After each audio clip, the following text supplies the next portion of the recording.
دین اصطفیٰ فاعوذ باللہ من شرور انفسنا ومن سیئات اعمالنا من یہد اللہ فلا مضل له ومن یضلل فلا ہادی له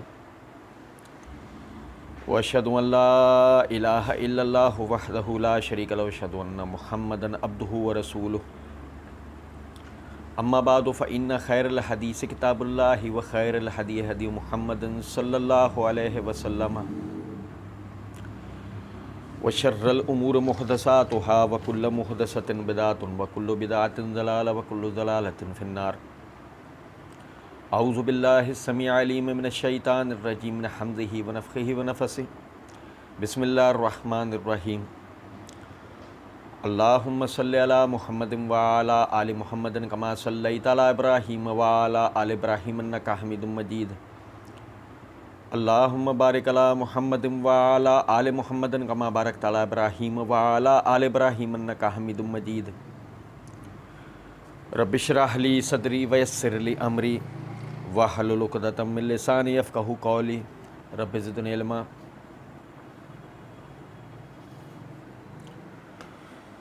اللہ رب العزت کے فضل و کرم سے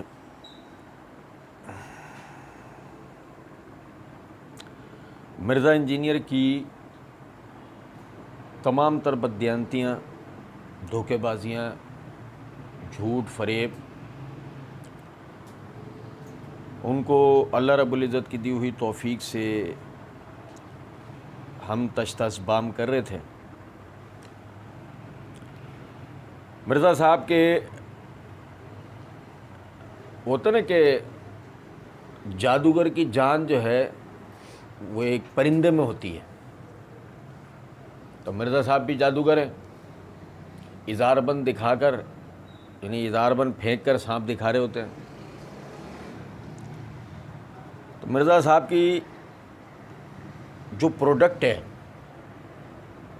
جس کو مرزا صاحب بیچتے ہیں، مرزا صاحب کی جس پہ دکانداری چلتی ہے، اللہ تعالیٰ کی دی ہوئی توفیق سے ہم نے اس کا آپریشن شروع کر دیا تھا. اور اس کی پہلی بیسک تھی یہ پمفلٹ. ہم نے اللہ تعالیٰ کی دی ہوئی توفیق سے اس کا جواب مکمل کیا اور آخری نصیحت کے عنوان پر نوٹ قائم کر کے مرزا جی نے آخر میں کہا مکمل حقائق جاننے کے لیے ریسرچ پیپر نمبر 5 بھی ضرور پڑھیں. اور یہی مرزا جی کی اصل دکان تھی. تو یہ ہے ریسرچ پیپر 5 بھی.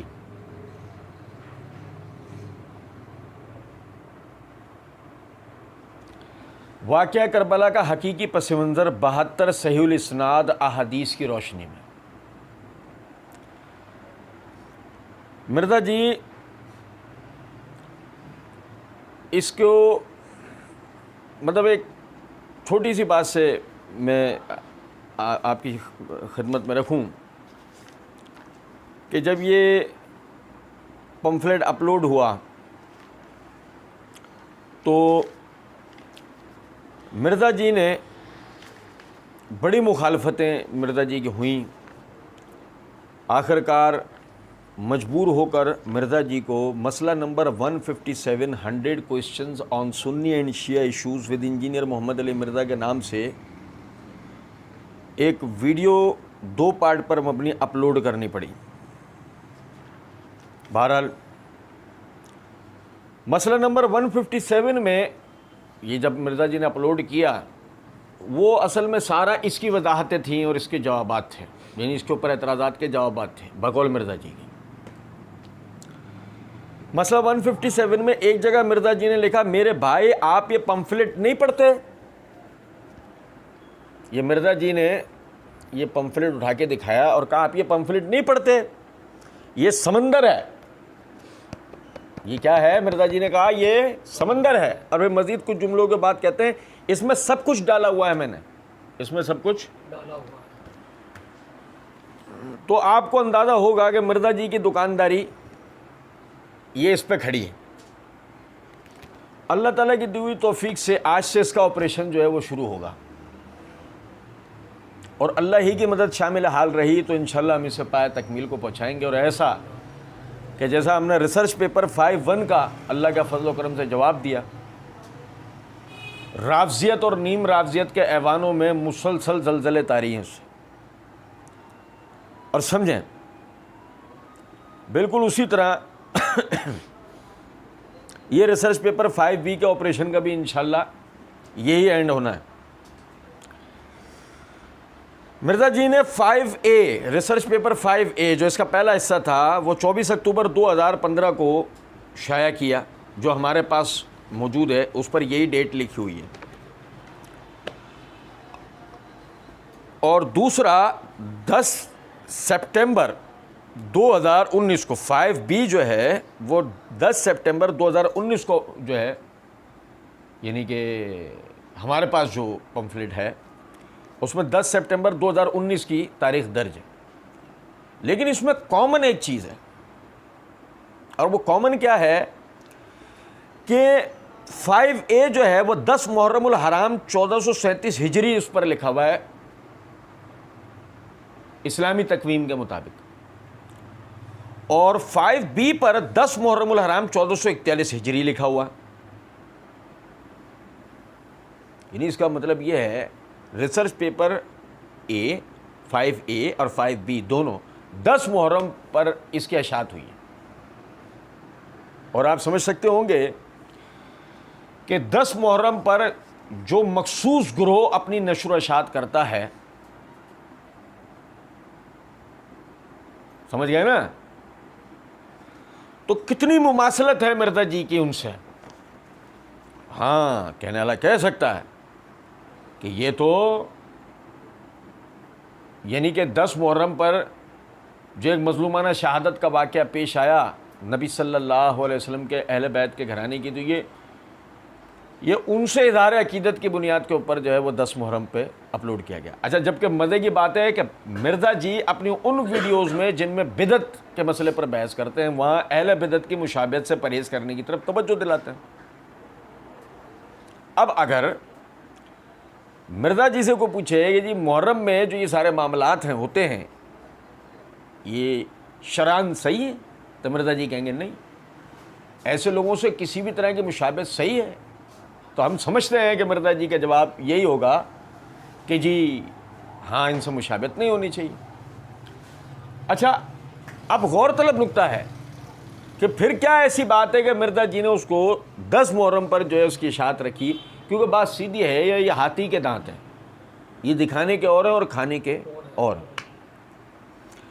پھر مرزا جی نے اس کے اوپر جیسے کہ 5A کے اوپر ہر صفحے پہ لکھا ہوا ہے، اسی طرح یہ 5B کے بھی ہر صفحے پہ لکھا ہوا ہے، فرقہ واریت سے بچ کر صرف قرآن اور صحیح الاسناد احادیث کو حجت و دلیل ماننے اور جھوٹی اور بے سند اور ضعیف الاسناد تاریخی روایات کے فتنوں سے بچنے والوں کے لیے۔ 5A کے اندر ہم نے اس کا ابتدا کے اندر ہی اس کی حقیقت واضح کی تھی اس عبارت کی، لیکن 5B کے اختتام کے اوپر ہم اس کی مزید حقیقت واضح کریں، کیونکہ اس میں یہ 5B کا کنکلوژن آپ بھائیوں کے سامنے آئے گا کہ اس میں کتنی ضعیف الاسناد روایات تھیں، اس میں کتنی تحریفات تھیں، کتنی اس میں تاریخی پس منظر حدیث کہہ کر بیان ہوئے تھے۔ تو اس سے جو نا وہ اندازہ آپ بھائیوں کو ہو جائے گا کہ یہ واقعی ہاتھی کے بھی نہیں، چائنا کے دانت۔ ٹھیک ہے، مرزا جی نے لکھا بسم اللہ الرحمن الرحیم والصلاۃ والسلام علی رسول اللہ وعلی آلہ وازواجہ واصحابہ اجمعین الی یوم الدین۔ ایسے ہی ایک سوال ذہن میں آتا ہے، درود کا یہ جو صیغہ ہے یہ حدیث سے ثابت ہے یا درود کا وہ صیغہ حدیث سے ثابت ہے؟ اللہم صلی علی محمد وعلی آل محمد کما صلیت علی ابراہیم وعلی آل ابراہیم انکا حمید مجید، اللہم بارک علی محمد وعلی آل محمد کما بارکت علی ابراہیم وعلی آل ابراہیم انکا حمید مجید۔ ذہن میں خیال آ سکتا ہے کہ ٹھیک ہے، اس میں بھی بھائی قرآن کی آیت پہ تو عمل ہے نا، یا ایھا الذین آمنوا صلوا علیہ وسلموا تسلیما، اس میں عمل تو ہے نا، اے ایمان والو رسول اللہ صلی اللہ علیہ وسلم پہ خوب درود و سلام پڑھو، عمل تو ہے نا۔ تم یہ کہیں گے اپنی مرضی سے ہے نا، شریعت کی پیروی میں تو نہیں ہے نا. یہ دوسرا کرے تو فرقہ پرست کہلاتا ہے, وہ مرزا صاحب کریں تو محب دین, مقتدی دین, امتی رسول. کیسے ممکن ہے؟ اس کے بعد مرزا جی آگے لکھتے ہیں فرقہ واریت کی لعنت اور مسلک پرستی کی نحوست سے بچ کر قرآن حکیم صحیح الاسناد احادیث اور اجماع امت کو حجت و دلیل بناتا ہوا تاریخ کی جھوٹی بے سند اور ضعیف الاسناد روایات سے محفوظ اور 72 شہداء کربلا سے اظہار عقیدت پر مشتمل تحقیقی مقالہ. اسے ذرا سمجھیے گا بات. فرقہ واریت کی لعنت اور مسلک پرستی کی نحوست سے بچ کر. ایک ابتدائی پڑھنے والے کو جو مرزا صاحب سے واقف نہیں ہے, مرزا صاحب کی تحریفات سے, مرزا صاحب کے اندر موجود بدعت سے, مرزا صاحب کی مکاریوں سے واقف نہیں, اس کو پڑھ کر کیسا لگے گا کہ یار فرقہ واریت کی لعنت مسلک پرستی کی نحوست سے بچ کر بڑی بات. لیکن حقیقت اس طرح نہیں. مسئلہ نمبر 157 پارٹ 1 کے اندر مرزا جی نے باقاعدہ یہ بات ایک مخصوص جو نا یعنی کہ ایران کے ایک عالم کے اوپر مرزا جی بات کرتے ہوئے کہنے لگے وہ صحیح شیعہ ہیں, شیعان علی میں سے ہیں, رافضی نہیں ہیں. وہ صحیح شیعہ ہیں, شیعان علی میں سے ہیں, رافضی نہیں ہیں. شیعہ صحیح یا غلط کی بحث نہیں ہے, بحث یہ ہے کہ فرقہ واریت کسی بھی طرح صحیح ہے. آپ نے تو اس کو لعنت قرار دیا ہے, مسلک پرستی کو نحوست قرار دیا ہے, پھر یہ صحیح شیعہ کیسے ہو سکتا ہے؟ نہیں سمجھے بات؟ پھر آ گئی نا پھر وہی بات, چائنا کے دانت.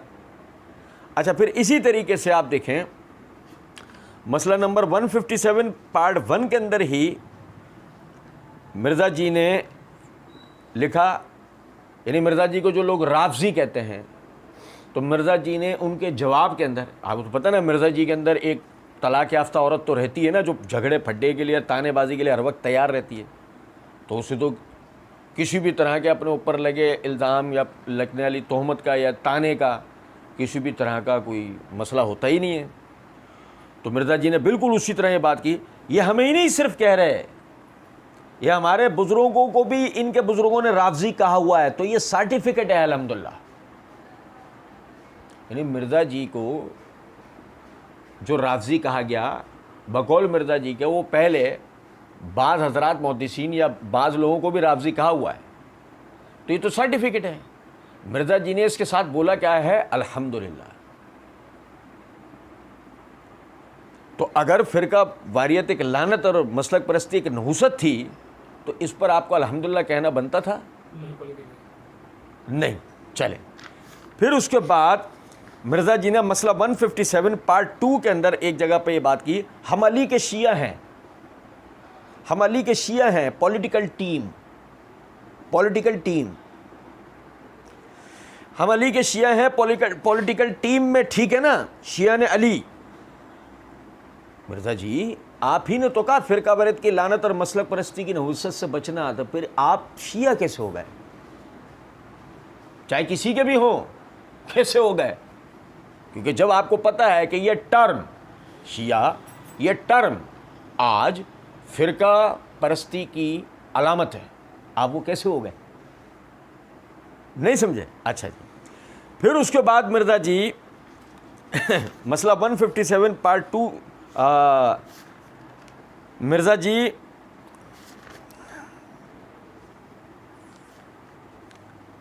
سنی اور شیعہ کی نماز کے طریقے میں کوئی فرق نہیں ہے سوائے حنفی بھائیوں کے طریقے کے. 23 مارچ 2016 کے اپنے اپلوڈڈ ویڈیو کے اندر ایک جگہ کہتے ہیں, یہ جو 1 رکعت وتر پڑھنے کی روایت ہے نا, یہ معاویہ رضی اللہ تعالیٰ عنہ سے بھی منقول ہے, بلکہ جو اس کی صحیح ترین سند بخاری کے اندر ہے وہ تو ہے ہی معاویہ رضی اللہ تعالیٰ عنہ سے. تب مرزا جی نے بغض معاویہ سے مجبور ہو کر اور اپنے اندر کی رافضیت سے مجبور ہو کر مرزا جی نے یہ بات کہی کہ اور ویسے میں نے جب سے یہ حدیث پڑھی ہے نا اس کے بعد میں نے پھر کبھی کبھار پہلے میں ایک وطر پڑھتا تھا, ہن میں کدی ایک وطر نہیں پڑھیا, ہن تے میں پڑھنا ہی نہیں ہے. مصرا جی نے 130 مسئلہ نماز وطر کے سنت طریقے اور صحیح فقہی احکام و مسائل 3 علمی پوائنٹس کے اندر یہ بات کر رکھی ہے. تو مقصد عرض کرنے کا ہے کہ آپ دیکھیں فرقہ پرستی کی نحوست اور ہو کیا سکتی ہے کہ معاویہ دشمنی میں آپ نے سنت رسول کو چھوڑ دیا. پھر اس کے بعد مرزا جی نے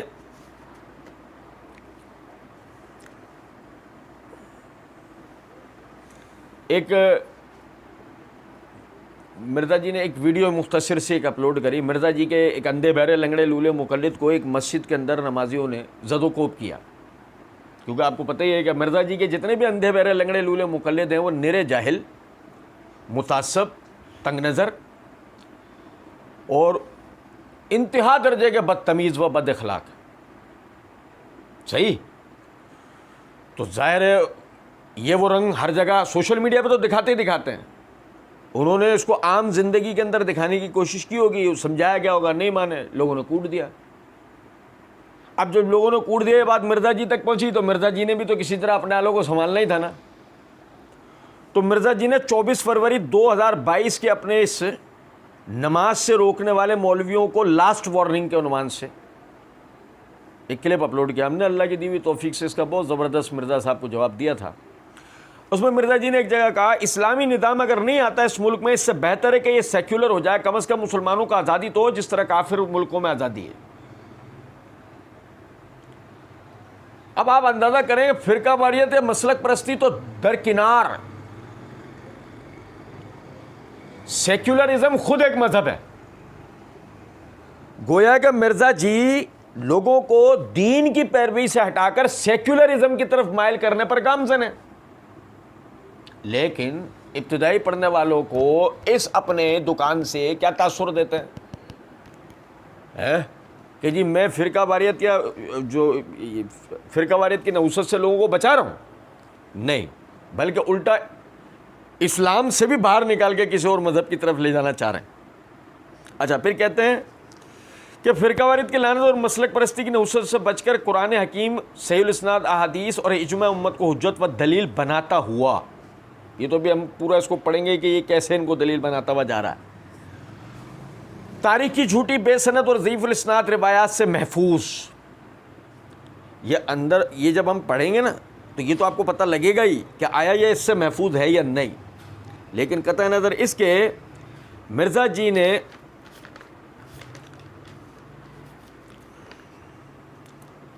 پارٹ 1 کے اندر مسئلہ 157 پارٹ 1 کے اندر ایک جگہ لکھا ہے, تبری کھولے نا, جو پہلا مفسر بھی ہے مورخ بھی ہے بڑے مورخین میں سے امام تبری اور ایسے ہی ابن کثیر. اب سوال یہ پیدا ہوتا ہے کہ مرزا صاحب کو وہاں جب صفائی دینی پڑی اس پمفلٹ کی تو مرزا جی نے وہاں پر یعنی تاریخ تبری کھولنے کی طرف بھی توجہ دلا دی اور تاریخ ابن کثیر وہ بھی کھولنے کی طرف توجہ دلا دی. لیکن یہاں مرزا جی کہہ رہے ہیں تاریخی جھوٹی بے سند ضعیف الاسناد روایات سے محفوظ. ہاں, ذہن کے اندر ایک خیال آ سکتا ہے کسی کے کہ مرزا صاحب جھوٹی بے سند اور ضعیف الاسناد روایات سے بچنے کے لیے کہہ رہے ہیں, تاریخ سے نہیں. گو کہ اگر بات ایسے ہوتی تو مرزا صاحب اپنے اس پمفلیٹ میں تاریخ حوالہ جات دیتے نا. لیکن مرزا جی تو کہہ ہی رہے ہیں کہ جی یہ صرف صحیح الاسناد روایات پر مبنی ہے, ایسے ہی. اچھا, اسی طریقے سے مرزا جی آگے پارٹ 2 کے اندر ایک جگہ کہتے ہیں کہ اہل سنت کی تمام جتنی معتبر تاریخی کتابیں, ایون حدیث کی جو شرح کی کتابیں نا, سب سے مشہور کتاب ہے فتح الباری. یعنی کہ اندازہ کریں کہ مرزا جی جب اپنی وکالت پہ اترے تو مرزا جی نے اہل سنت کی یہی سب تاریخی کتابیں معتبر بھی قرار دے دی اور یہاں تک کہ حدیث کی شروحات کی جو کتابیں ہیں نا اب ان سے بھی دلیل لینا جائز بنا دیا کہ اس میں بھی کوئی مسئلہ نہیں. اچھا جی, پھر اس کے بعد مرزا جی آگے پارٹ 2 کے اندر ہی دوسرے مقام پر کہتے ہیں کہ یہ تاریخی روایتیں جب یہ کوڑ کباڑ گھڑ کر کے پیش کرتے ہیں تو ہم بخاری کی حدیث میں تاریخی روایتیں فٹ کیوں نہیں کر سکتے؟ اور یہی اصل میں ہم توجہ دلاتے ہیں بھائیوں کہ مرزا جی اصل میں بخاری مسلم یا صحیح الاسناد روایات کا نام لے کر اس میں ایک بدعی پس منظر پیش کرتے ہیں بریکٹ سے لگا کے، جو کہ انشاءاللہ اس پمفلیٹ کے جب آپریشن کے دوران میں ہم آپ بھائیوں کو دکھائیں گے، بتائیں گے۔ اچھا جی، پھر مرزا جی کہتے ہیں اور 72 شہداء کربلا سے اظہار عقیدت پر مشتمل تحقیقی مقالہ۔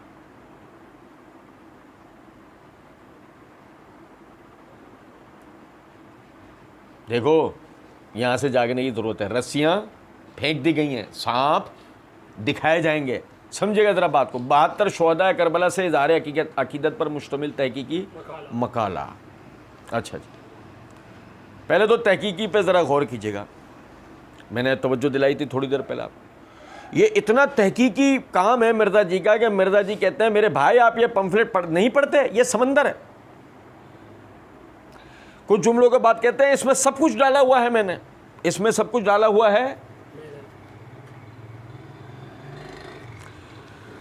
مسئلہ نمبر 157 پارٹ 1 کے اندر ایک جگہ مرزا جی کہتے ہیں ان کو کہیں ہم نے یہ حدیثیں لکھ دی ہیں، ہمارا کام تو یہی تھا۔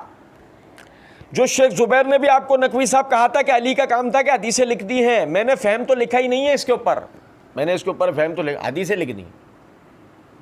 اچھا، محض نقل حدیث کو تحقیق کہا جا سکتا ہے؟ محض نقل حدیث کو، کیونکہ محض نقل حدیث کو خود مرزا جی کی زبان کے اندر پتہ ہے کیا کہتے ہیں؟ جو مسئلہ نمبر 157 میں مرزا جی نے ایک جگہ 2 مرتبہ دہرا کے کہا ہے میں تو نقال ہوں نا، میں تو نقال ہوں نا۔ تو محض نقال محقق نہیں ہوتا، تو پھر یہ تحقیقی مقالہ کیسے ہو سکتا ہے؟ آپ سمجھیں، خیر وہ تو ہم آپ کو دکھائیں گے یہ تحقیقی مقالے کی حقیقت کیا ہے۔ یہیں سے نوٹ کر لیجئے، دیکھیں بسم اللہ ہی، یہ جب مرزا جی یہ جملہ لکھ رہے ہیں نا 72 شہداء کربلا سے اظہار عقیدت پر مشتمل تحقیقی مقالہ، جب مرزا جی یہ لکھ رہے ہیں تو جب یہاں لکھا 72 شہداء کربلا، یہی تحقیق کا بیڑا غرق ہو گیا، غوث پاک بھی نہیں نکال پائیں گے۔ بھائی غوث پاک نے وہ والی کشتی تو نکال دی تھی، لیکن یہ والی وہ بھی نہیں نکال پائیں گے، سمجھے گا ذرا بات۔ دیکھیں تاریخ کی جھوٹی بے سند ضعیف الاسناد روایات سے تو بچنا ہے نا۔ یہ میرے ہاتھ میں تاریخ تبری ہے، اس کی جلد نمبر 4 کا صفحہ نمبر 249 ہے، سنیں گا ذرا توجہ سے۔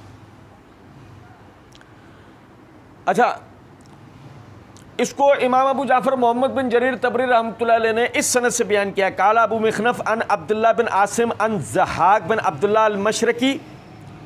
اس سند سے یہ روایت ہے کہ ابن سعد روز عاشوراء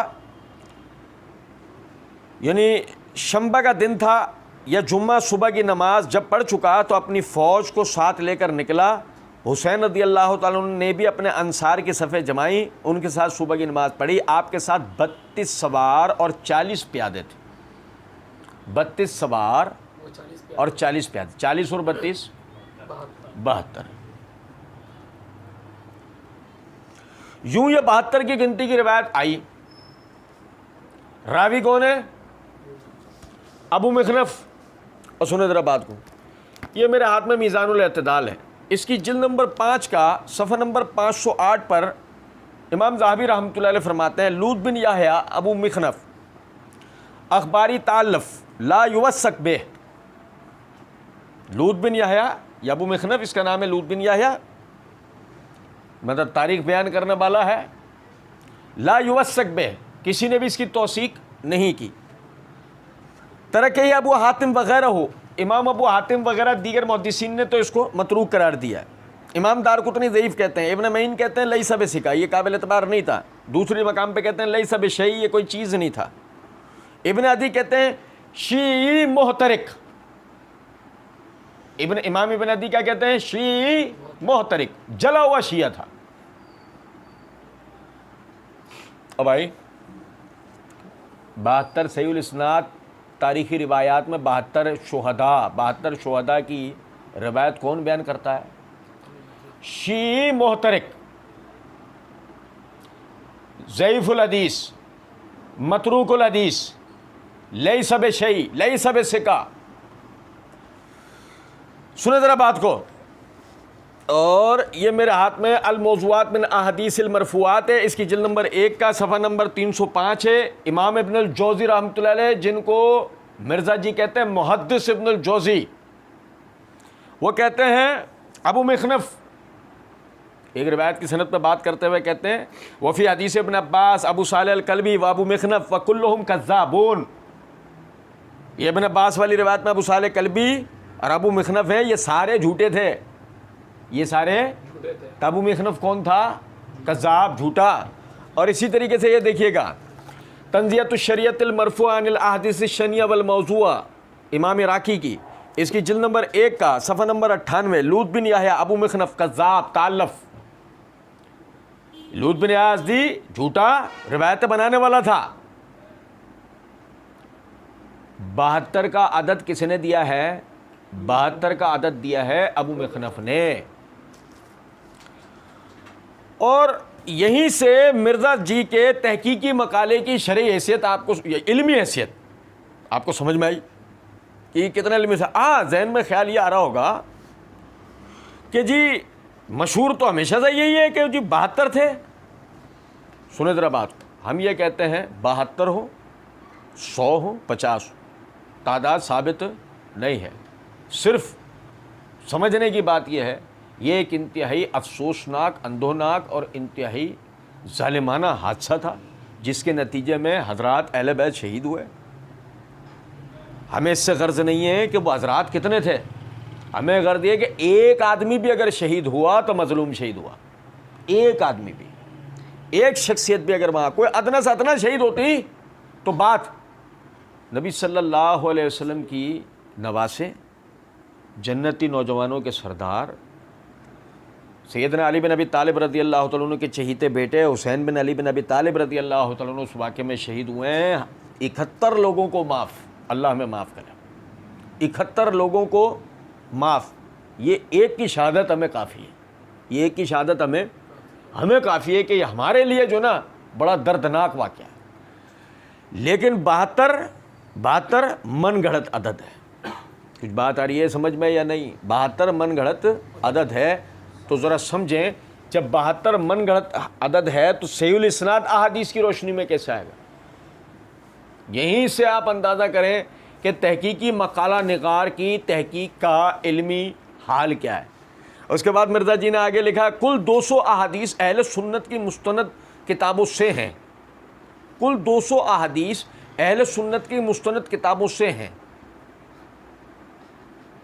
مرزا جی اوپر تو کہہ رہے تھے فرقہ واریت کی لعنت اور مسلک پرستی کی نحوست سے پاک کتاب مقالہ تھا یہ، تو صرف اہل سنت کی کتابوں سے روایتیں کیوں نقل کی ہیں؟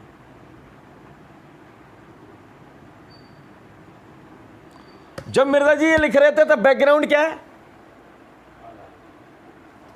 اس کا مطلب دال میں بیک گراؤنڈ کالا ہے۔ کچھ بات آ رہی ہے سمجھ میں یا نہیں؟ اچھا، اور ان کے نمبرز علماء حرمین بیروت اور دارالسلام کے انٹرنیشنل نمبرنگ کے مطابق ہیں۔ شو منتر نمبر 1 علماء حرمین، منتر نمبر 2 بیروت، منتر نمبر 3 دارالسلام کے انٹرنیشنل نمبرنگ۔ اور یہ منتر پورا ہوا کہ ان پر اثر انداز ہوا جب مرزا جی کی لولی لنگڑی عوام تھی، اور جو ہمارے جیسے تھے جنہیں اظہار بنی نظر آ رہے تھے، سانپ نہیں دکھ رہے تھے، انہوں نے کہا ہے یہ کیا تھا؟ علماء حرمین کچھ سمجھ میں نہیں آئے علماء حرمین، کیونکہ اس کی ایک وجہ ہے۔ وجہ اصل میں یہ ہے اس کی کہ جی مرزا جی یہ جو حرمین والے ہیں نا، ان سے ایک مخصوص قسم کا تعصب رکھتے ہیں. اب بھائی نہیں سمجھے؟ مرزا جی حرمین والوں سے ایک مخصوص قسم کا تعصب رکھتے ہیں.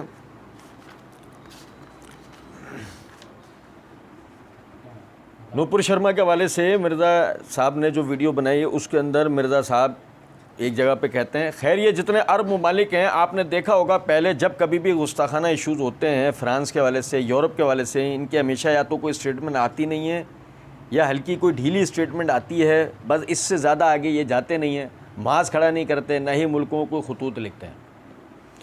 پھر اسی طریقے سے مزید آگے ایک جگہ کہتے ہیں عرب ملک جو ہے وہ آپ کو پتہ ہے غلام ہیں, اوریجنل والے غلام ان کے. پھر اس کے بعد مزید آگے جا کے کہتے ہیں اس وقت یہ سارے عرب ملک سوئے ہوئے پڑے تھے, وہ جو کچھ ہو رہا تھا. پھر مزید کچھ آگے جا کر جو ہے وہ مرزا جی نے ایک جگہ یہ بات کہی ہے کہ اس وقت جو عرب ملکوں کے سفیر ہیں یا عرب ملکوں کے جو بڑے ہیں یا ہمارے ملکوں کے بڑے ہیں وہ بیٹھے ہوئے ہیں ایئر کنڈیشن کمروں کے اندر, مر کون رہا ہے؟ عوام. یہ اللہ کا فضل و کرم سے ہم نے پورا تفصیلی جواب جو نا وہاں پر دیا تھا, اور ہم نے وہاں بھی ایک نقطے کی طرف توجہ دلائی تھی کہ ایسی کیا بات ہے کہ مرزا جی کو عرب ممالک نظر آئے ہیں اور اس کے علاوہ مخصوص کچھ ہیں جگہیں وہ مرزا صاحب کو نہیں نظر آ رہی ہیں. لیکن جب عرب ملکوں کے جو بڑے ہیں غلام ہیں اور ان کی کوئی حیثیت مرزا صاحب کی نظر میں نہیں تھی, تو یہاں پر مرزا صاحب علماء حرمین نام لے کے کس کو بے وقوف بنا رہے ہیں؟ کیونکہ یہ بات تو دنیا جانتی ہے کہ سعودی حکومت جو ہے وہ یہ علماء اور شاہی خاندان کے ایک ساتھ چلتی ہے. وہ تو اگر مثال کے طور پر وہ مشکوک ہیں تو یہ علماء حرمین کیوں نہیں مشکوک ہو سکتے؟ کیونکہ مسئلہ یہ ہے ان پر بھی تو پھر یہ مخصوص قسم کی ایک چھاپ لگ سکتی ہے کہ جو کرپشن کی چھاپ ان کی حکومت کے اوپر, بادشاہی نظام کے اوپر لگی ہوئی ہے. پھر مرزا جی نے کہا بیروت. اچھا کوئی مرزا جی سے پوچھے مرزا جی بیروت مطلب کتابیں مصر سے, شام سے, اور آپ کا یہ مکہ مدینہ سے کتابیں نہیں چھپتی کیا؟ بیروت نام تو ایسے لیا ہے جیسے کوئی, اچھا ویسا ایسے آپ لوگوں کے علم میں اضافہ کر رہا ہوں, جنگ زدہ علاقہ ہے. جنگ زدہ علاقے سے چھپنے والی جو کتابیں ہیں اس کے استناد کے اوپر پہلے بحث ہونی چاہیے, کیونکہ جنگ زدہ علاقہ جہاں جنگ چھڑی ہوئی ہو وہاں کی کتابوں کو ایک دم سے مستند قرار دینا, مطلب حالت امن میں جو علاقے ہیں اس کی کتابوں کی اہمیت نہ ہو, اور حالت جنگ میں جو علاقہ ہے اس کی کتابوں کو آپ لوگوں کی نظروں میں اہم بنا رہے ہیں. اور دارالسلام کی انٹرنیشنل نمبرنگ کے مطابق, اچھا چھوڑیں یہ بات لمبی جائے گی, میں صرف ایک نقطے کی طرف, یہ انٹرنیشنل نمبرنگ کو ہم بار بار توجہ دلاتے ہیں, یہ کیا بلا ہے؟ دیکھیں میں آپ کو ایک توجہ دلاتا ہوں. بہت ساری کمپنیز ایسی ہیں جو کتابوں کو ان کے اندر موجود مسند روایات, موقوف روایات, مقطوع روایات کو علیحدہ علیحدہ نمبروں کے ساتھ شائع کرتے ہیں. یعنی وہ روایات جو نبی اکرم صلی اللہ علیہ وسلم کے اقوال و افعال ہیں, وہ روایات جو صحابہ کے اقوال یا افعال ہیں, یا وہ روایات جو تابعین کے اقوال یا افعال ہیں, وہ بعض کمپنیز انہیں علیحدہ علیحدہ نمبروں کے ساتھ شائع کرتی, سب کے اوپر الگ الگ نمبر ڈالتی. اور وہی کتاب بعض کمپنیاں جب شائع کرتی ہیں تب مسند جو احادیث ہیں ان پر نمبرنگ کرتی ہیں, موقوف یا مقطوع روایات کے اوپر کسی بھی قسم کی نمبرنگ نہیں ہوتی. تو یہ نمبرنگ استناد نہیں ہوتا, کوئی اتھینٹسٹی نہیں ہوتا. اتھینٹسٹی صرف اور صرف سند کا صحیح ہونا, متن کا علت سے پاک ہونا ہوتا ہے.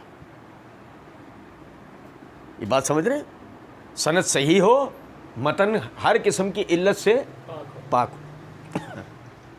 خیر, کہتے ہیں میرے مسلمان بھائیوں, شیطانی وسوسوں کے باوجود اپنی موت سے پہلے پہلے صرف ایک مرتبہ اس تحریر کو اول تا آخر لازمی پڑھ لیں. آپ کو شاید کچھ بھائیوں کو اس عبارت پہ یقین نہ آ رہا ہو. میرے مسلمان بھائیوں, یہ بالکل ایسا ہے کہ ایک مخصوص قسم کا گروہ ہے, مرزا صاحب دن رات اس کا رد کرتے رہتے ہیں. وہ گروہ چند لوگوں کو گلی کے کنارے پہ کھڑا کرتا ہے, آ جائیے قریب قریب آ جائیے, اسلامی بھائی قریب قریب آ جائیے, یہ اس کو درس کو غور سے سن لیجئے, ادھر ادھر توجہ مت کیجئے, اپنا دھیان ادھر کیجئے. تو مرزا صاحب ان کا بڑا مذاق اڑاتے ہیں. وہی سیم حرکت مرزا جی نے کیا. میرے مسلمان بھائیوں, شیطانی وسوسوں کے باوجود اپنی موت سے پہلے پہلے صرف ایک مرتبہ اس تحریر کو اول تاخیر لازمی لازمی لازمی پڑھ لیں. یہ ایک بڑا نفسیاتی حربہ ہے. کسی خبر کو بہت زیادہ اجاگر اور اہم کرنے کے لیے اس طرح ایک مذہبی آدمی کو توجہ, مرنے سے پہلے پہلے پڑھ لیں. مرنے کے بعد مجھے ڈر لگتا ہے. اچھا مرنے سے پہلے کیوں پڑھ لیں؟ ایک بات ہے, مطلب واقعہ کربلا کا مرنے جینے سے کیا تعلق ہوگا؟ اور فوراً نکل کر آئیں گے کون؟ وہ ناسبی والے فتوے بانٹنے والے نا, فوراً نکل, ہاں واقعہ کربلا کا کوئی تعلق نہیں ہے. ہم کہیں گے رک جاؤ رک جاؤ, ٹھہرو, صبر کرو, تمہیں گلوکوز لگے گا, لیٹ جاؤ پہلے. کسی لمحے بھی تمہارا جو ہے تمہیں اٹیک آ سکتا ہے, تمہاری موت واقع ہو سکتی ہے, ٹھہر جاؤ. اتنے جذباتی, اتنا بلڈ پریشر ہائی مت کیا کرو. 67 ہجری سے پہلے جن لوگوں کا انتقال ہوا وہ کہاں جائیں گے؟ 41 ہجری میں جن لوگوں کا انتقال ہوا وہ کہاں جائیں گے؟ تمہیں سب معاف, سارے تمہیں معاف. 41 ہجری میں جو حضرات شہید ہوئے وہ کہاں جائیں گے؟ مطلب امیر المومنین علی بن ابی طالب رضی اللہ تعالیٰ عنہ المختصر مولا علی, بھئی وہ تو واقعہ کربلا کے اس حقیقی پس منظر کو جو آپ بتا رہے ہیں, جس آپ کہہ رہے ہیں موت سے پہلے پہلے پڑھ لو, علی بن ابی طالب رضی اللہ تعالیٰ عنہ نے نہ تو پڑھا نہ دیکھا. کیا ہے بھائی ان کے بارے میں, کیا ہے آپ کا نظریہ؟ ان کے ساتھیوں کے بارے میں آپ کا کیا نظریہ ہے؟ اگر آپ کہیں وہ اس کو پڑھے جانے بغیر جنتی ہیں تو ہم اس کو مرنے سے پہلے پہلے کیوں پڑھیں؟ ہاں, یہ اپنی پروڈکٹ بیچنے کا طریقہ ہے. مرزا جی کی جو دکان ہے, مرزا جی کو اس سے جو پیسے آتے ہیں, یہ اس کا طریقہ ہے. سوری ٹو سے میرے مسلمان بھائیوں, شیطانی وسوسوں کے باوجود, شیطانی وسوسہ, شیطان کہہ کے مار کے ہنس پڑا ہوگا, کیا کہہ رہا ہے, کیا بے وقوف بنا رہا ہے. شیطانی وسوسے, یہ اس کا نام ہی شیطانی وسوسے ہے. اول تا آخر, صفحہ اول تا صفحہ 32, یہی تو وہ ہے جس کے یہ ان نکات, ان چیزوں میں سے ایک ہے کہ جس کی طرف آج سے 14 سال پہلے ہمیں سورہ ناس میں توجہ دلا دی گئی تھی. من شر الوسواس الخناس الذی یوسوس فی صدور الناس. اور یہ خناس, یہ موجودہ خناس, یہ جہنم میں رہتا ہے. موجودہ جو یہ خناس ہے یہ جہنم میں رہتا ہے. کس کے کان میں بولتا ہے؟ جہنمی رادھا کے. اور کچھ بات آ رہی ہے سمجھ میں نہیں؟ بہر اب اس میں ABCDEF 5 عنوان ہیں جس پہ اس 32 صفحات کا پورا وہ چلتا ہے. پہلا عنوان, منہج نبوی پر قائم خلافت راشدہ کی صحیح مدت کتنی تھی. اور یہیں سے میں بھائیوں, یہ ٹیزر ہے, اور یہ ٹیزر ہی آپ کو آگے سب چیزیں سمجھنے میں مدد دے گا, آپ کو ہوشیار کر دے گا. واقعی میں یہ چیزیں ایسی ہیں, ہم میں سے جن بھائیوں کو سمجھ میں آ جائے, کوئی رافضی نیم رافضی زندگی میں کبھی بھی بہکا سکتا. منہج نبوی پر قائم خلافت راشدہ کی صحیح مدت کتنی تھی؟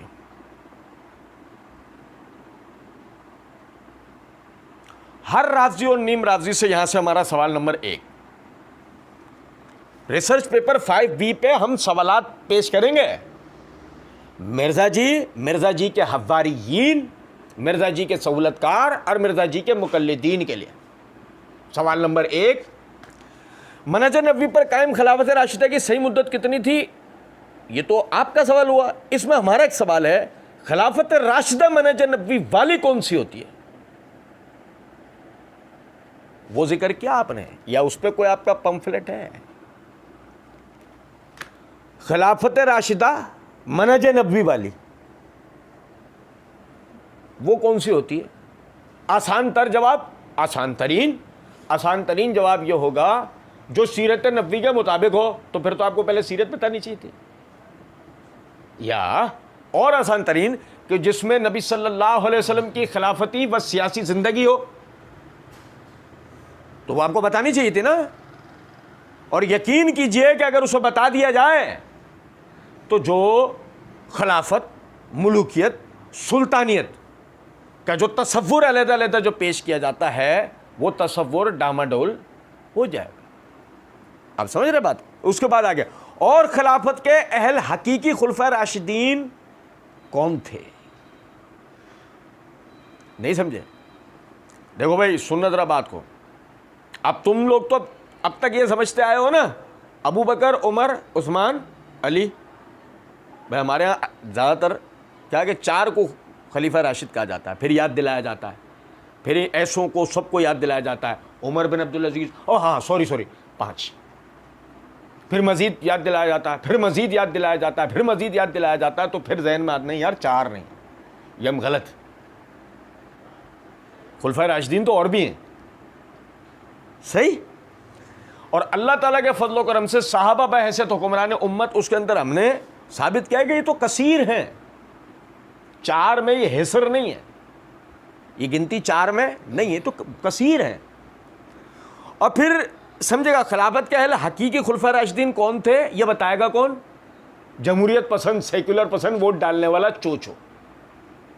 یہ بتائے گا کون؟ یہ پمفلیٹ لکھنے والا کون ہے جو سیکولر پسندی کا شکار ہے، ووٹ ڈالنے کا قائل ہے. وہ ہمیں بتائے گا کہ جی اور خلافت کے اہل حقیقی خلفائے راشدین کون تھے، یہ وہ بتائے گا ہمیں. ہے نا کتنا بڑا لطیفہ ہے. بی خلیفہ راشد سے بغاوت بدعت ہے. خلیفہ راشد سے بغاوت. اچھا میں آپ کو ایک ٹیزر دوں، سنیں. منہج نبوی پر قائم خلافت راشدہ کی صحیح مدت کتنی تھی اور خلافت کے اہل حقیقی خلفائے راشدین کون تھے؟ لے بھائی جواب. یہ میرے ہاتھ میں صحیح مسلم ہے، جلد نمبر 5 کا صفحہ نمبر 751، کتاب الامارت، حدیث نمبر 4595. جابر بن سمرہ رضی اللہ تعالیٰ عنہ فرماتے ہیں کہ نبی اکرم صلی اللہ علیہ وسلم نے فرمایا لا یزال ھذا الامر عزیزا الا 12 خلیفۃ. الا 12 اب خلیفہ لفظ یاد رکھنا، خلیفہ لفظ ملوکیت گئی. 12 خلفاء تک کوئی ملوکیت کا نام بھی نہیں آ سکتا صحیح حدیث کی روح سے. اور کیا فرمایا لا یزال ھذا الامر عزیزا، یہ دین ہمیشہ ہمیشہ غالب رہے گا. کب تک؟ 12 خلفاء کے آنے تک یہ دین غالب رہے گا. 12 خلفاء کے آنے تک یہ دین غالب رہے گا. 12 خلفاء دین کے غلبے کی دلیل ہیں. 12 میں سے ایک معاف، 12 میں سے پہلے 4 معاف، ابو بکر، عمر، عثمان والی 4 معاف. 5ویں بھی معاف حسن، 6ٹھے بھی معاف عمر بن عبدالعزیز، 7ویں بھی معاف محمد بن عبداللہ المہدی. ہم نے خود سے تمہیں چھوڑ دیا، خود سے ہم نے. اور بھائی کتنے چھوڑ دیا؟ 7. ملے گا ہمارے سے کوئی ملے گا؟ ایک پپی ادھر، ایک 7 ہم نے تمہیں معاف کیے. 5 تم لے آؤ جنہیں تم سمجھو خلیفہ راشد، لاؤ 5. کیسے ہے نا؟ تم پہ چھوڑا، تمہاری مرضی معاویہ کو گن لو، تمہاری مرضی یزید کو گن لو. وارنٹی گرفتاری تو نہیں نکال دو گے ہمارے؟ نہیں سمجھے؟ تمہاری مرضی دونوں کو نہیں گنو، تمہاری مرضی دونوں کو نہیں گنو. آگے سے کوئی کہیں سے بھی گن لو، 5 کی گنتی پوری کر کے دکھاؤ. لیکن تمہارے لیے ایک مسئلہ ہے، سوری ٹو سے. مسئلہ یہ ہے کہ تم نے سوال کے پہلے حصے میں پتہ ہے کیا بات رکھی ہے؟ منہج نبوی پر قائم. وہ خلافت منہج نبوی پر قائم ہونی چاہیے. 5 کی گنتی ایسے ہوگی پوری، ٹھیک ہے نا؟ 9 من تیل ہوگا نہیں، جہلم رادھا ناچے گی نہیں. بی خلیفہ راشد سے بغاوت بدعت ہے. خلیفہ راشد سے بغاوت، اور بھائی سنو، خلیفہ راشد سے بغاوت بدعت ہے. ایسے سنو، میں بتاؤں آپ، یہ میرے ہاتھ میں سنن ترمذی ہے، اس کی جلد نمبر 3 کا صفحہ نمبر 196 ہے، کتاب العلم ہے. امام ترمذی رحمۃ اللہ علیہ نے باب قائم کیا، باب الاخذ بالسنہ و اجتناب البدع. سنت کو لازم پکڑنا، بدعت سے اجتناب کرنا. اس کے تحت حدیث نمبر 2828 ہے، ارباز بن ساری رضی اللہ تعالیٰ عنہ سے روایت ہے. نبی صلی اللہ علیہ وسلم نے فرمایا فعلیہ بسنتی وسنت الخلفاء الراشدین المہدیین، تم میں سے جو شخص بھی اختلاف پائے اس پر میرے سنت اور میرے ہدایت یافتہ مہدی ہدایت یافتہ مہدیین، مہدی کی جمع مہدیین، میرے ہدایت یافتہ خلفاء راشدین کی سنت لازم ہوگی۔ نہیں سمجھے ہیں کچھ بات یا نہیں؟ تو خلفاء راشدین اختلاف کی صورت میں خلفاء راشدین کی پیروی کرنی ہے، خلفاء راشدین سے اختلاف نہیں کرنا ہے۔ اختلاف کی صورت میں خلفاء راشدین کی سنت کی، خلیفہ راشد سے اختلاف نہیں کرنا ہے۔ مرزا جی نے کہا خلیفہ راشد سے بغاوت بدعت ہے۔ مرزا جی نے عنوان میں خلفاء راشدین کیوں نہیں کہہ دیا، جبکہ حدیث میں تو جمع کا لفظ تھا؟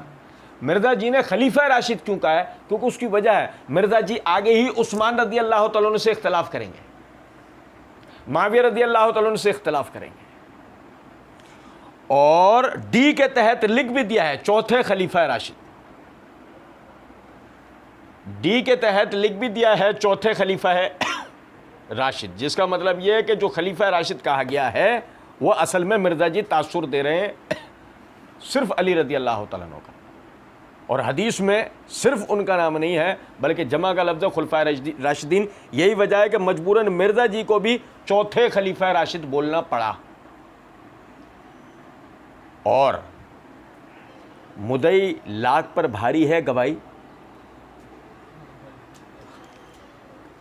خناس جس کے کان میں بول رہا ہے اس کی، اور نہیں سمجھے؟ سنیے گا ذرا بات۔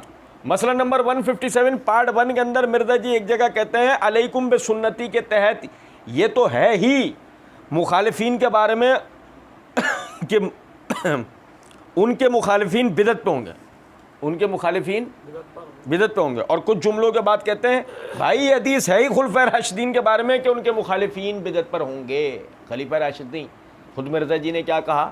خلفاء راشدین۔ اور ذرا دیکھیے گا، یعنی پتہ لگا کہ اصل میں علیکم بسنتی والی روایت سے بغاوت کا مسئلہ طے ہوتا ہے، اور اس میں خلیفہ راشد واحد نہیں بلکہ خلفاء راشدین ہیں، اور جب اس میں خلفاء راشدین ہیں تو ذرا سمجھیے گا بات کو، مرزا جی نے مسئلہ نمبر 157 پارٹ 1 کے اندر ایک جگہ کہا ہے حضرت عثمان کے اوپر بعض لوگ تان کرتے ہیں، ہمیں بھی کئی معاملات میں ان سے اختلاف رائے ہے، خلیفہ راشد سے بغاوت کرنے والا، اختلاف کرنے والا بدعتی ہے، کیا ہے؟ اور نہیں سمجھے بات کو، وہ کیا ہے؟ وہ بدعتی ہے۔ اور ذرا سمجھے بات کو، مرزا جی کہہ رہے ہیں کہ ہم ان سے اختلاف کرتے ہیں۔ اچھا پھر سنیں گے ذرا بات کو، مرزا جی نے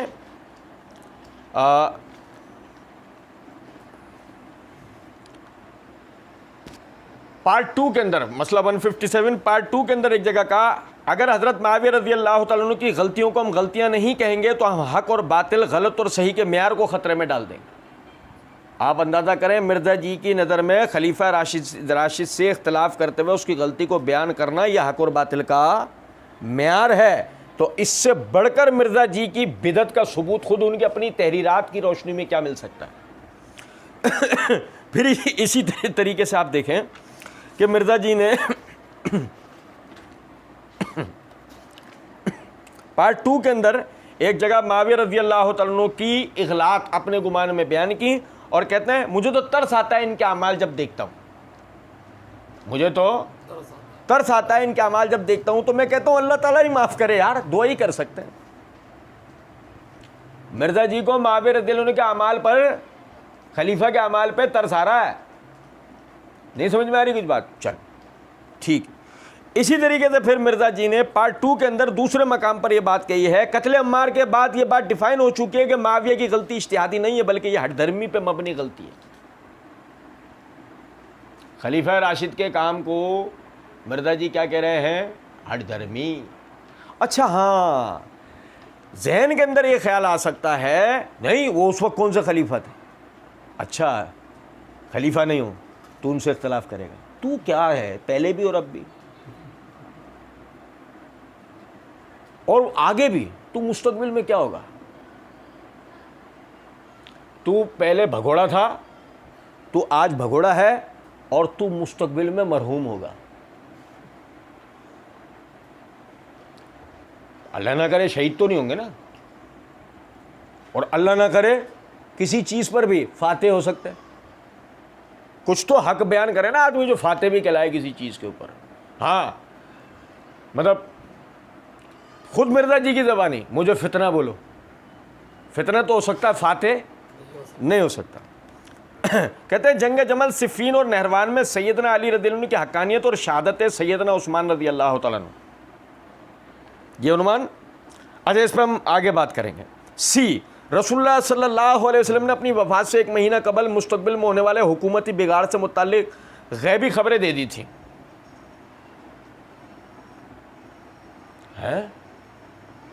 ہمیں تو پتہ یہ لگا، صحیح مسلم کی ابھی حدیث ہم نے پڑھی، جابر بن سمرہ رضی اللہ تعالیٰ عنہ کیا فرماتے ہیں، یہ دین 12 خلفاء تک غالب رہے گا. تو نبی اکرم صلی اللہ علیہ وسلم نے حکومتی بگاڑ کی طرف، اپنے دور کے بعد حکومتی بگاڑ کی طرف توجہ کب بتائی ہے؟ آپ نے تو ان 12 خلفاء کے بعد بتائی.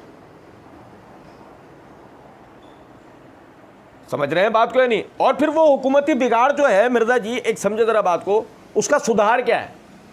خلافت. اس کا سدھار کیا ہے؟ خلافت کا قیام ہے نا، یا سیکولرزم؟ جبکہ آپ تو کہتے ہی ہیں اس ملک میں سیکولرزم کا نفاذ ہونا چاہیے، تو آپ تو اس کے قائل ہیں ہی نہیں. اور جب آپ اس کے قائل ہیں ہی نہیں، آپ وہ ڈرامے بازیاں یہ بتا کے ڈرامے بازیاں کرنے کی آپ کو کیا ضرورت ہے؟ نمبر ڈی، پھر ڈی کا عنوان، چوتھے خلیفہ راشد سیدنا علی رضی اللہ تعالیٰ عنہ کے فضائل کا بیان اور ان پر منبروں سے لعنت کرنے کی بدعت کب اور کس نے ایجاد کی؟ ہم بھی انشاءاللہ وہاں پر اس کو دیکھیں گے. سر دست صرف ایک بات بتانا مقصود ہے کہ آپ دیکھیں خلفائے راشدین سے اختلاف کرنے والا کون ہے بھائی؟ بدعتی. مولا علی کا چورن بیچنے والا کون ہے؟ جہلمی رادھا ہے. مسئلہ نمبر 157 پارٹ 2 کے اندر ایک جگہ کہتے ہیں حضرت عمر کی غلطی میں نے بتائی ہے، میں حضرت علی کی بھی بتا دیتا ہوں. صحیح بخاری میں آتا ہے انہوں نے مرتدین کو زندہ جلوا دیا تھا. ہم نے وہاں اللہ کی دی ہوئی توفیق سے بہت زبردست مرزا جی کو جواب دیا ہے. ابھی تو صرف یہ بتانا مقصود ہے کہ نہ تو وہاں کسی نے آپ سے سوال کیا تھا، نہ ہی گفتگو کا سیاق و سباق آپ کو اس چیز کی اجازت دیتا تھا کہ آپ فوراً پانی پہ چڑھیں اور علی رضی اللہ تعالیٰ عنہ کی غلطی بتائیں. وہ کچھ ہوا ایسے تھا کہ علی الحسن نقوی نے یہ کہہ دیا کہ آپ جی وہ صرف معاویہ رضی اللہ عنہ کی ہی غلط بتاتے رہتے ہیں، دیگر خلفائے راشدین کی کیوں نہیں بتاتے؟ تو آپ فوراً ہی ہوشیار بنے، آپ نے عمر رضی اللہ تعالیٰ عنہ کی بتائی، عثمان کی تو پہلے سے بتا آ رہے تھے آپ اپنے گمان میں، پھر عمر کی بتا دی، پھر آپ آگے بڑھ کے مزید جرت کی آپ نے اور کیا کرا. لیکن سوال یہ پیدا ہوتا ہے، وہ تو ہم نے اللہ کی دی ہوئی توفیق سے ثابت کیا اس کو کہ وہ کوئی غلطی نہیں تھی، وہ تو بہت بڑا علمی کارنامہ تھا. لیکن سوال یہ پیدا ہوتا ہے اس اختلاف کے بعد، خصوصاً مولا علی سے اختلاف کرنے کے بعد آپ کیا بنے؟ سمجھے ہیں کچھ بات کا مطلب ہی نہیں. اچھا پھر ای، حضرت معاویہ کو حکومت مل جانے کے بعد سے بتدریج امت پر کیسی ملوکیت مسلط ہوئی اور اس کا بھیانک نتیجہ کیا نکلا؟ ہم زیادہ نہیں صرف ٹیزر دے رہے ہیں. حافظ ابن کثیر رحمۃ اللہ علیہ البدایہ والنہایہ کے اندر کہتے ہیں معاویہ رضی اللہ تعالیٰ عنہ کی حاکمیت آنے کی دیر تھی، چاروں طرف امن و امان قائم ہو گیا، اسلام نے اعلیٰ کلمت اللہ کے تحت پوری دنیا میں خوب ترقی کی. تو بھیانک نتائج نہیں نکلے، نتائج بہت ہی اچھے، بہت ہی بہترین نکلے. نہیں سمجھے بات کو؟ اچھا ایف، سیدنا حسین رضی اللہ عنہ کے فضائل کا بیان اور سیدنا حسن کے فضائل. کچھ یاد آیا؟ 5A میں ہم نے توجہ دلائی تھی. فضائل حسین کو بیان کرنا، فضائل حسن کو چھپا لینا رافضیوں کا پرانا طریقہ ہے. بات آ رہی ہے سمجھ میں یا نہیں؟ بہرحال. اور یزید بن معاویہ کی ملوکیت میں اس کے گورنر عبید اللہ بن زیاد کے ذریعے مظلومانہ شہادت. اور نہیں سمجھے؟ ذہن میں خیال ہے؟ اچھا چلیں ٹھیک ہے، اس میں غور کرنے کی کیا بات تھی؟ عبید اللہ بن زیاد کے ذریعے مظلومانہ شہادت، دو نقطے ہیں. نقطہ نمبر 1، شہادت عثمان اور مظلومانہ شہادت۔ حسین رضی اللہ عنہ کی شہادت کے ساتھ لفظ مظلومانہ لگا ہوا ہے، لیکن عثمان رضی اللہ عنہ کی شہادت کے ساتھ مظلومانہ، وہ شہادت مظلومانہ نہیں تھی۔ 40 دن بھوکا پیاسا رکھ کر، بلوائیوں کا گھر میں کود کر، نیزے، قرآن پاک جس ہاتھ میں ہے، قرآن پاک جس ہاتھ میں ہے اس پر تلواروں کی ضربیں مارنا، یہاں تک کہ انگلیاں علیحدہ ہو جانا، ہاتھ کٹ جانا، پیچھے سے کمر پہ نیزہ مارنا جس کو جسم کے آر پار کر دینا، آپ کی لاش پر کودنا، تھوکنا، کیا وہ مظلومانہ شہادت نہیں تھی؟ لیکن یہی تو وہ رافضیت ہے۔ ہم ایسی تھوڑی مرزا جی کے پیچھے ہیں۔ آپ دیکھیں بھائی، ہمارے غور کیا جائے نا باتوں کو، دیکھیں شہادت سیدنا عثمان، وہاں لفظ مظلومانہ کا لاحقہ موجود نہیں ہے، لیکن جہاں حسین رضی اللہ عنہ کی شہادت کی بات آ رہی ہے وہاں مظلومانہ۔